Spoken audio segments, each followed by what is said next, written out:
मान लो कि रात के 12 से 1 के बीच आपके मोबाइल पे किसी अनजान नंबर से कॉल आता हो और जब तक आप उस कॉल को रिसीव ना करें तब तक आपके मोबाइल का रिंग बजता ही रहता हो और कॉल रिसीव करने के बाद सिर्फ 13 सेकंड तक ही वो कॉल चालू रहता हो और उस कॉल के दौरान उस तरफ से खाली रहस्यमय आवाजें और डरावनी फुसफुसाहट सुनाई दे, फिर कॉल अपने आप ही कट जाए।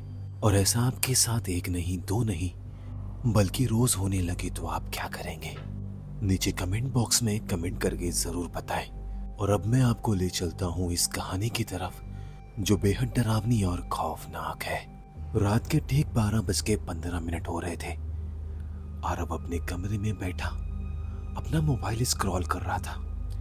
सब कुछ सामान्य था, तभी अचानक उसके फोन पे एक कॉल शो हुआ। उस कॉल का नंबर बहुत ही अजीब था।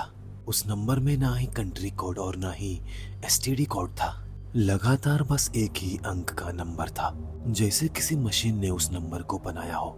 ऐसा अजीब नंबर देख के आरव ने उस कॉल को इग्नोर किया, लेकिन घंटी लगातार बजती रही, लेकिन कॉल बार बार आती रही। फिर उसके बाद आरव ने झुंझला के उस कॉल को रिसीव कर लिया। फोन की दूसरी तरफ से गहरी भारी सांसें आ रही थी और बहुत धीमी फुसफुसाहट, और उस फुसफुसाहट से आरव के कान में एक बात सुनाई थी, तेरा समय शुरू हो गया। इतनी गहरी और डरावनी आवाज सुन के आरव का दिल जोर जोर से धड़कने लगा। इतना बोल के उस तरफ से कॉल कट गया। फिर आरव के दिमाग में तरह तरह की बातें चल रही थी। उसने सोचा कि हो सकता है ये कोई मेरे साथ प्रैंक कर रहा हो। अगले दिन सुबह सब कुछ सामान्य था, लेकिन जब आरव ऑफिस से वापस लौटा तो उसने अपने कमरे का दरवाजा खोला और जैसे ही आरव अपने कमरे में गया तो उसकी नजर सामने की खिड़की पे टिक गई। उस खिड़की पे बाहर से पंजे का एक निशान था, लेकिन सबसे अजीब बात तो ये थी कि आरव का कमरा तो दूसरे महले पे था और वो खिड़की कभी खुलती नहीं थी। तो आखिर उस खिड़की पे बाहर से पंजे का निशान कैसे लगा? फिर आरव अपनी सोच को रोकते हुए बोला कि लगता है मैं कुछ ज्यादा ही सोचने लगा हूँ। हो सकता है ये निशान ठंड की नमी और धूल मिट्टी के चिपकने से बन गया हो। लेकिन आरव कहीं ना कहीं जानता था कि वो अपने आप को सिर्फ झूठी तसल्ली दे रहा है और वो निशान किसी धूल मिट्टी का नहीं बल्कि किसी के बड़े से पंजे का निशान था। फिर आरव का दिन आराम से बीत गया और जैसे ही रात के 12 बजे तो फिर वही कॉल आया। 13 सेकंड की वही सांसें और आखिरी मोमेंट पे अजीब और डरावनी सी हंसी। फिर अगले दिन सुबह हुई। आज का तीसरा दिन था और अब आरव के साथ में डरने वाली बातें तेज होने लगी। आरव ऑफिस से लौट रहा था तो उसने सड़क के किनारे किसी की परछाई को देखा। वो परछाई आरव ने कहीं और नहीं बल्कि उसके पीछे ही देखा था, जो उसका पीछा कर रही थी। जबकि आरव के पीछे कोई नहीं था, ना ही किसी के पैरों की आवाज और ना ही किसी के चलने की आहट। आरव डर के मारे और भी जल्दी जल्दी चलने लगा। रात काफी हो गई थी, इसलिए चारों तरफ सन्नाटा था। रोड पे ना तो गाड़ियां चल रही थी और ना ही दूर तक कोई इंसान नजर आ रहा था। फिर आरव जैसे तैसे अपने घर पहुंचा तो उसकी माँ ने दरवाजा खोला। तो आरव की हालत देख के उसकी माँ ने आरव से पूछा, बेटा तुझे क्या हुआ? तो इतना पसीने से कैसे भीगा हुआ है और तेरी ये सांसें क्यों चढ़ी हुई है? तो आरव ने अपनी माँ से बहाना करते हुए बोला कि माँ वो दूसरी गली का कुत्ता दौड़ा लिया था। फिर खाना खाने के बाद जब वो अपने कमरे में गया तो अपने मोबाइल को उसने स्विच ऑफ कर दिया। लेकिन ठीक 12:15 पे फिर वही कॉल आया और इस बार के कॉल पे तो आरव का गला सूख गया, क्योंकि आरव ने मोबाइल को तो स्विच ऑफ कर दिया था।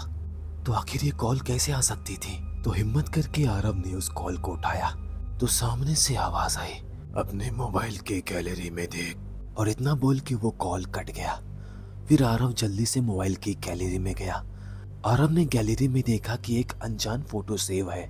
फिर आरव ने उस फोटो में देखा कि फोटो में उसका ही कमरा है, लेकिन उसके बेड पे कोई एक काला साया बैठा हुआ है, जिसके चेहरे पे बहुत ही अजीब और डरावनी हंसी है और उसकी किसी जानवर की तरह चमकती हुई आंखें हैं। वो भयानक नजारा देख के आरव थर थर कांपने लगा और फिर अपने कमरे में यहाँ वहां देखने लगा, लेकिन उसके कमरे में इस वक्त कोई भी नहीं था। आरव डर के मारे पसीने में भीगा हुआ था, तो उसने सोचा कि पुलिस में कंप्लेंट कर देता हूँ। लेकिन फिर उसके दिमाग में आया कि आखिर वो कंप्लेंट करेगा किस बात की।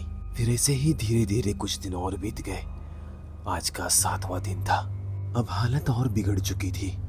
उसके कमरे की घड़ी हर दिन 12:15 पे रुक जाती थी और उसके बाद आरव का फोन बजते ही अपने आप ही उठ जाता था। लेकिन आज की रात जब कॉल आई तो सिर्फ सांसें और हंसी नहीं, बल्कि उसके स्पीकर से आवाज आई कि 7 दिन हो गए हैं और अब तेरा खेल खत्म होने वाला है। आरव ये सुन के जोर जोर से रोने लगा।